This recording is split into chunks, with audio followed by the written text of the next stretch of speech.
Mister ரெடிஸ் மெய் என்பவர்களுக்கு உங்கள் பாரம்பரிய வைத்தியர் உங்கள் ராஜசூரியன். மெய் என்பர்களே, இப்போ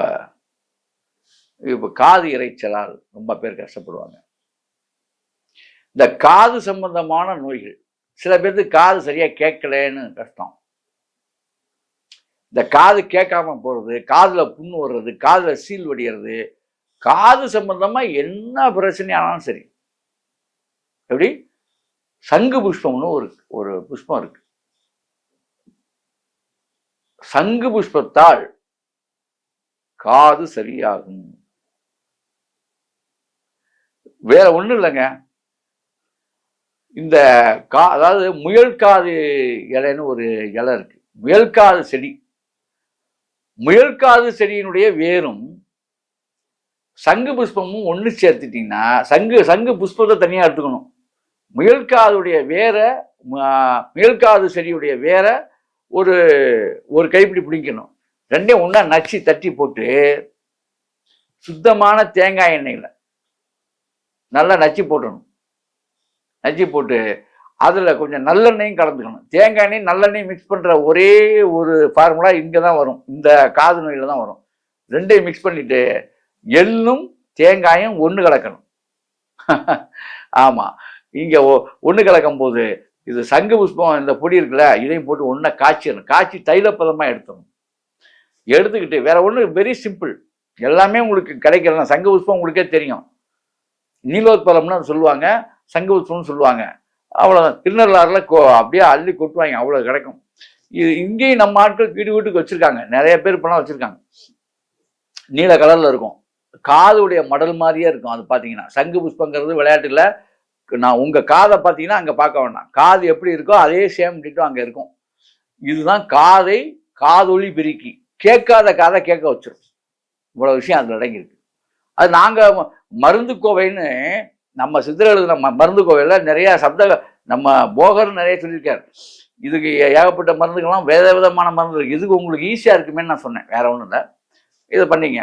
இதுக்கு நாங்களாம் வைத்தியத்தில் பண்ணுறது வேற, நீங்கள் இதில் எளிமையாக இருக்குது, அழகாக அதை பண்ணிக்கலாம். பண்ணிட்டு இந்த எண்ணெயை வேற ஒன்றும் கிடையாது, சும்மா டெய்லி நைட்டில் படுக்கும்போது 2 சொட்டு, காலையில் எழுந்திரிச்சு 2 சொட்டு, மதியம் 12 மணிக்கு 2 சொட்டு, 3 வேளையும் அப்படி விட்டுட்டிங்கன்னா அங்கே சீ பிடிச்சாலும் இது காது சம்பந்தமாக எல்லா நோயும் கேட்டுரும். சரியா? நல்லெண்ணெயும் இது தேங்காய் எண்ணெயும் கலந்து தைலப்பதமாக இறக்கி வச்சுக்கணும். நான் சொன்ன விஷயங்களை போட்டு, அது ஒன்று. அதுக்கப்புறம் இன்னொரு விஷயம் இருக்கு. இதே காது இறைச்சலுக்கு, காது மந்தத்துக்கு, காது இருக்கு,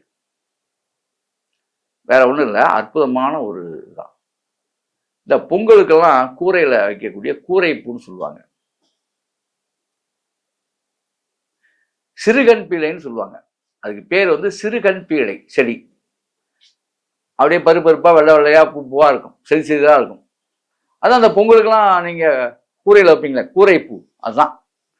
அந்த சிறுகண் பீழை அந்த செடியை எடுத்து அந்த வேறு தலை தாம்பு எல்லாத்தையுமே நல்லா அலசிட்டு நல்லா இடிச்சிடணும். நல்லா இடித்து சாறு புழிஞ்சு நல்லா இடிக்கணும். நல்லா இடித்து, சாறு கூட இப்படியே வேணாம், நல்லா இடிச்சிருங்க, கொலன்னு வந்துடும்.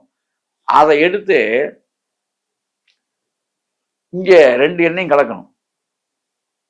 என்னென்ன? நல்லெண்ணெய், தேங்காய் எண்ணெய், இது ரெண்டையுமே ஒன்றா கலந்துக்கணும். சம அளவு 50 gram 50 gram, 100 gram 100 gram, 1/2 litre 1/2 litre, அந்த மாதிரி சமமாக இருக்கணும் எல்லாம்.